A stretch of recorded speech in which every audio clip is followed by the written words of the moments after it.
नमस्कार, संस्कृति टीवी देख रहे हैं आप। आपके साथ मैं हूं कृतिका सूर्यवंशी। महाभारत में द्रौपदी के किरदार को सभी जानते हैं, जिन्हें महाभारत की सबसे प्रभावशाली नायिकाओं में से एक होने के साथ साथ नारी शक्ति, धर्म और आत्मसम्मान का प्रतीक माना गया। लेकिन आज हम आपको द्रौपदी के उस रहस्य के बारे में बताएंगे जो बहुत कम लोगों को पता है। दरअसल राजा द्रुपद की पुत्री होने के कारण द्रौपदी को द्रौपदी कहा गया और राजा द्रुपद पांचाल देश के राजा थे, इसलिए द्रौपदी को पांचाली के नाम से भी जाना जाता है, जिन्होंने जीवन में कई तरह के कष्ट झेले लेकिन कभी हार नहीं मानी और ना ही वो किसी से डरी।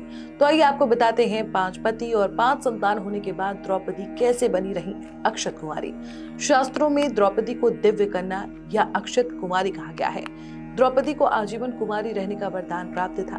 दरअसल कहा जाता है कि द्रौपदी ने अपने पूर्व जन्म में कठोर तपस्या कर भगवान शिव को प्रसन्न किया था।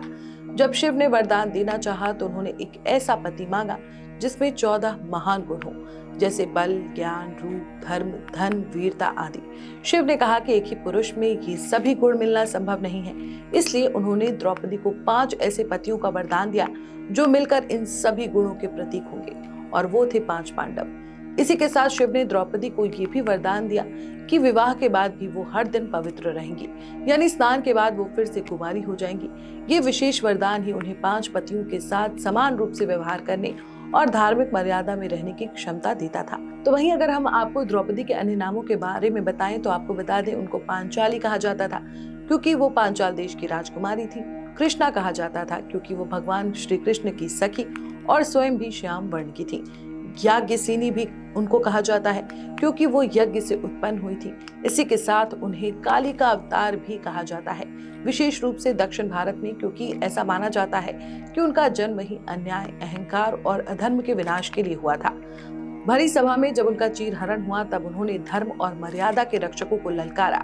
भीष्म, द्रोण, कृपाचार्य जैसे महान व्यक्तियों की चुप्पी पर सवाल उठाया। उन्होंने कभी हार नहीं मानी, ना ही अधर्म के सामने वो कभी झुकी। श्री कृष्ण के साथ उनका बंधन प्रेम और आस्था का एक दिव्य उदाहरण है।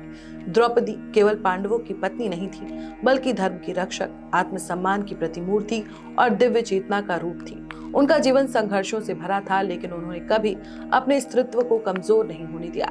यही उन्हें युगों युगों तक प्रेरणा का स्रोत बनाता है। तो ये थी कहानी द्रौपदी की कि कैसे वो 5 पतियों और 5 संतानों के बाद भी कुंवारी रही। इसी के साथ इस वीडियो में इतना ही। ऐसी और वीडियोस के लिए देखते रहें संस्कृति टीवी।